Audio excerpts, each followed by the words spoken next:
Ici, sur les Hauts-de-Rouen, tout le monde connaît le pharmacien du coin. Quand il n'est pas derrière son comptoir, il va au foot et aide les enfants à faire leurs devoirs. Dans la vie, Cyril Grenaud déteste deux choses, l'injustice et les clichés. Alors depuis 20 ans, il donne un petit peu de son temps pour réhabiliter l'image, non pas de son quartier, mais de son village, comme il dit. Et c'est pas parce qu'on vit dans une cité qu'il y a des problèmes, c'est pas vrai. Moi, j'en connais pas. Il n'y a que les appartements qu'il faut aménager beaucoup mieux pour les gens. Ça, je me bats pour voilà, ça, mais c'est pas facile tous les jours. Et pourtant, rien ne devait l'attirer ici. Lillois, issu d'un milieu plutôt bourgeois, Cyril Grenaud s'est attaché au fil du temps au HLM, mais surtout à leurs habitants. Et croyez-le, il n'est pas prêt de partir.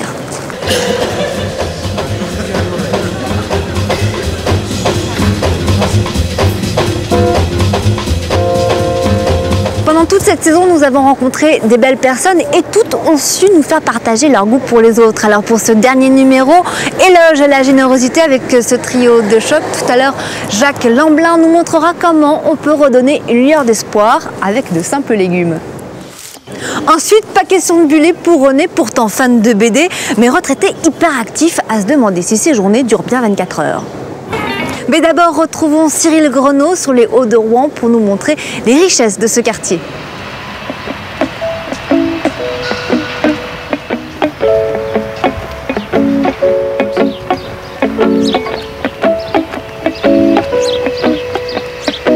Je voulais vous emmener ici pour commencer à visiter ce quartier, parce que l'éducation, c'est le symbole des capacités à réussir d'un quartier, d'une personne, de quelque système que ce soit.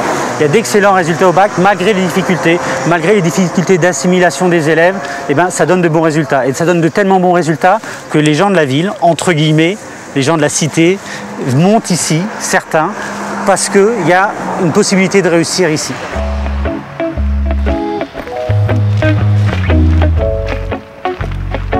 En quoi c'est important un terrain de football? C'est important parce que c'est un lieu de rencontre et c'est un lieu de rencontre qui commence très tôt dans la vie des enfants. Mais avant de se rencontrer sur le terrain, ils ont fait ce qu'ils ont parfois du mal à faire à l'école. Ils ont écouté un entraîneur qui leur explique comment on fait pour maîtriser un ballon, comment on fait pour s'en servir au mieux, comment on fait pour atteindre le but. Et c'est une façon de leur montrer, ben, tu l'as fait au foot, tu as été capable de te dépasser, tu as été capable d'être bon, tu peux le faire dans la vie, tu peux le faire à l'école, tu peux le faire dans ta vie professionnelle.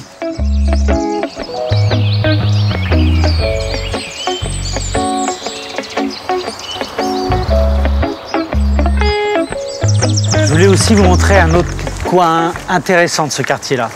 Je vous le montre ici, mais je pourrais vous montrer n'importe où autour de ce quartier-là, parce qu'on a la chance d'avoir à côté de nous, juste derrière nous, tout autour, la forêt. Et dans cette forêt, c'est une vraie forêt quelque part. On s'y balade, il y a des chemins, on peut y faire des petits tours, des grands tours. La nature, elle est juste là à côté. Il n'y a pas 40 km à faire. On a notre quartier, et juste au bout de notre quartier, et à la vue de tous ces appartements qui sont peut-être pas si beaux, mais la vue qu'ils ont, elle est superbe, c'est celle-là, c'est celle de la nature.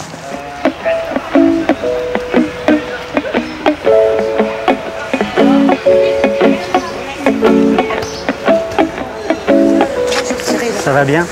Oui, merci Cyril. Bonjour, merci. Comment allez-vous? Ça va?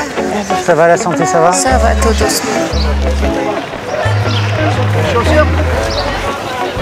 Mais c'est marrant, vous connaissez tout le monde, vous, ici, hein? Je connais beaucoup de monde, oui. Tout le monde, non. J'aimerais bien connaître tout le monde, mais je connais beaucoup de monde, oui. Et dites-moi un petit peu, parce que quand on vous voit avec les habitants, quand on vous voit décrire le quartier, on sent que c'est pas un lieu comme un autre pour vous. Qu'est-ce que ça représente à vos yeux? Le quartier ou le marché? Les deux. Les deux. Le marché, c'est un lieu de rencontre. C'est déjà intéressant pour ça. C'est-à-dire que c'est l'endroit où on voit tout le monde. Tout le monde vient faire ses courses, tout le monde vient partager. Et à un moment... Il y a un moment, on dit bonjour, bonjour madame. On dit bonjour, voilà. Et tout le monde dit bonjour. Bonjour madame. Et c'est important parce que là, il n'y a plus ces fameuses problématiques des quartiers dont on parle tout le temps. Elles n'existent pas là, très bizarrement. Alors que là, il y a tout le monde hyper concentré. Mais qu'est-ce qu'il y a une ville qui vient sur une zone et bizarrement, tous ces problèmes soi-disant existentiels, incontournables, ce qu'on ne peut pas effacer, ils n'existent plus. Pour moi, c'est la preuve qu'on peut faire autrement. Et qu'il faut arrêter de dramatiser ces quartiers. Dans ces quartiers-là, il y a tout pour que ça se passe autrement. Vous avez envie aujourd'hui de changer l'image de ce quartier. Vous avez envie aussi de donner confiance à ces habitants-là. C'est quand même très ambitieux. Comment on s'y prend concrètement? Pour restaurer une image positive? Ouais. mon avis, et l'avis que j'essaye de promouvoir à travers l'association Quartier d'Avenir, c'est de dire on a l'image a changé. C'est juste une question d'image. Donc l'image, ça change, c'est un peu artificiel une image, c'est un point de vue.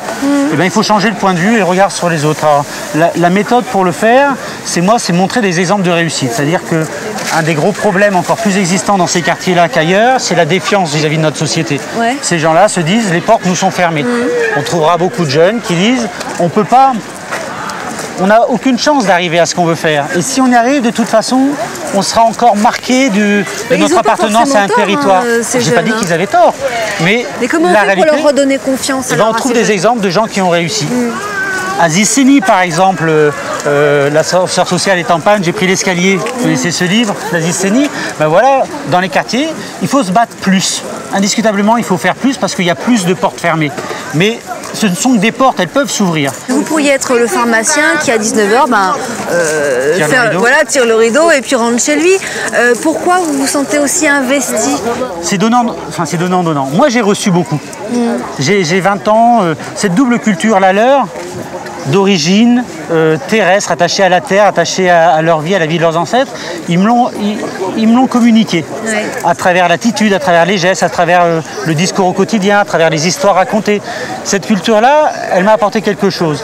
La vie, la fidélité aussi. Moi j'ai des gens qui sont clients depuis 20 ans chez moi, qui sont jamais allés ailleurs. Eux, ils m'ont apporté tellement. Ils m'ont fait vivre d'ailleurs, indiscutablement.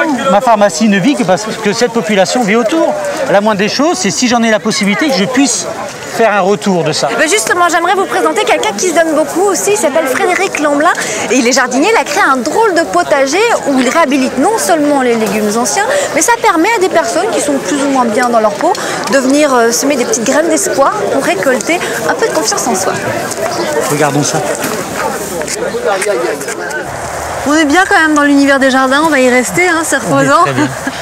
Mais je voulais savoir d'où vient cette sensibilité pour les autres, ce goût des autres. Ma vie m'a appris à avoir le goût des autres. J'ai eu la chance, la malchance peut-être, mais la chance aussi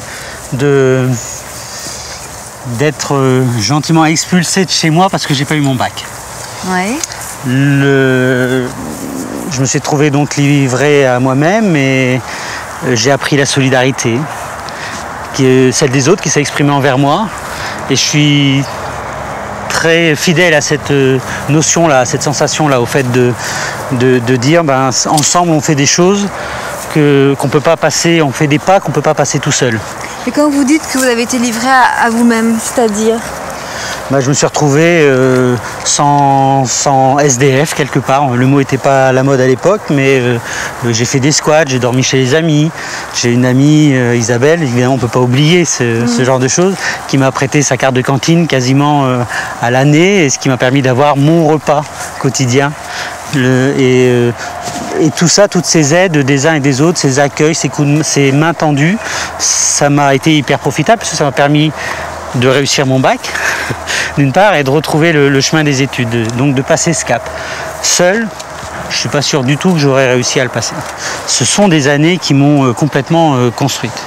J'imaginais pas d'abord avoir besoin un jour des autres pour m'en sortir. C'était tellement facile que ça tombe dans l'assiette, que tout soit simple, une maison, un endroit pour dormir, l'école, le lycée. Tout ça c'était simple. Penser qu'un jour ça peut être différent, j'étais pas formaté pour ça. Tout peut basculer parce que vous, c'est en gros, à 18 ans, t'as pas ton bac, voilà. Tout a basculé quoi. Tout a basculé le jour des résultats du bac. C'est simple, j'ai pas revu mon père de ce jour-là jusqu'à ce que je l'ai eu enfin et que je puisse retourner en disant tu vois, j'ai mon diplôme quand même.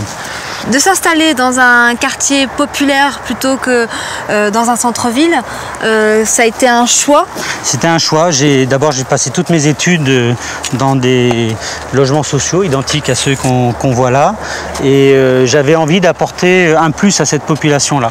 Je pensais que je pouvais mieux exprimer mon métier, que mon métier avait plus de sens dans ces quartiers-là, avec cette population-là, que dans des endroits où finalement la culture et le savoir faisaient que finalement avec une ordonnance on s'en sortait. Moi ici il y a une demande de conseil, il y a une demande d'explication, il y a une demande d'accompagnement dans le traitement, d'orientation.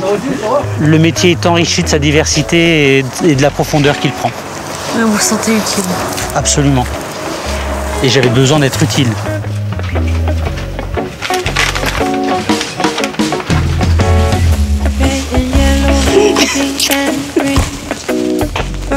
arrivé ici en quelle année à peu près J'arrive exactement le 9 octobre 89.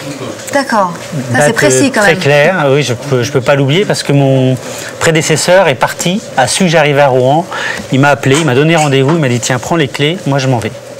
Il était pressé de partir. Il était très pressé de partir, il en avait marre, c'était pas son truc, et moi par contre j'étais ravi d'arriver. J'étais ravi mais voilà, pas très à l'aise non plus. Donc c'était difficile de prendre contact avec une équipe, réussir quand on est tout jeune à dire à des gens qui ont plus d'expérience, qui sont âgés, qui ont leurs habitudes, on va faire autrement, on va considérer les gens autrement. Et surtout, on va considérer les personnes autrement. Et ça a été la grande révolution qui a commencé au comptoir et qui s'est terminée dehors. D'accord, c'est-à-dire en fait, le contact, ce qu'on a vu ce matin, les gens qu'on connaît, qui nous connaissent. Bonjour. rentre, j'en prie, rentre. Ça reste. Allez-y. Donc très vite, je me rends compte que les gens du comptoir, c'est pas les mêmes que les gens qui vivent ici. 2-3 mois après mon arrivée, au moment de Noël, j'entends 2 coups de feu dans la pharmacie et je vois une mamie s'écrouler. Elle a pris une balle perdue, c'est 2 toxicomanes qui courent l'un après l'autre et qui tirent comme ça en plein lieu public. Donc tout de suite confronté aux réalités du terrain, quoi. À une réalité du terrain qui n'était pas celle que moi j'avais apprise, qui n'avait rien à voir. La toxicomanie, je l'avais vue d'un point de vue pharmaceutique. Là, d'un seul coup, elle prend une cohérence physique. Il se passe quelque chose dans le quartier à cause de la toxicomanie. Et là, ça me renvoie à ma responsabilité de pharmacien de dire quel peut être mon rôle dans ce domaine-là. Vous l'avez vu évoluer, ce quartier, aujourd'hui, 20 ans plus tard, a-t-il changé ? Là, le problème aujourd'hui, c'est qu'on a glissé vers une population qui se paupérise de plus en plus. On a 25% de chômeurs dans ce quartier-ci, près de 50, entre 40 et 50 sur les jeunes. On a un chômage des jeunes qui est entre 40 et 50%. On a vraiment des gros problèmes de fond à faire dans ces quartiers-là. Un logement qui est en décrépitude, même si on voit qu'ici les travaux sont en cours et c'est une bonne chose. J'ai l'impression que ça bouge aussi, il y a des travaux. Il y a énormément de travaux de fait, ça c'est bien. Encore faut-il qu'après les travaux, il n'y ait pas d'augmentation des loyers. Parce qu'auquel cas, on a effectivement des logements qui sont améliorés, mais si on a des loyers qui montent, on a une paupérisation des personnes. Donc il y a encore du boulot à faire ici. Il y a encore beaucoup de boulot à faire ici. Alors vous aussi, Cyril, vous avez plusieurs cordes à vos arcs. Comme René, vous aimez faire plein de choses et la dernière corde, c'est la politique. Alors ça, j'aimerais bien comprendre parce que vous êtes très critique vis-à-vis de la politique et en même temps, vous voulez en faire partie. C'est pas paradoxal ? C'est pas du tout paradoxal. Je suis très critique vis-à-vis de la politique, donc j'ai envie que les choses changent. Pour changer les choses, il n'y a rien de mieux que de s'investir soi-même. Donc c'est pas du tout contradictoire. Et puis c'est une continuité. L'action que j'essaye de mener depuis de nombreuses années au niveau associatif, elle prend corps dans l'action politique. Mais il faut le dire quand même, cet engagement politique, ça gêne aussi dans le quartier. Et on pourrait vous reprocher de dire, bah voilà, Cyril Grenaud, il fait tout ça pour une ambition personnelle.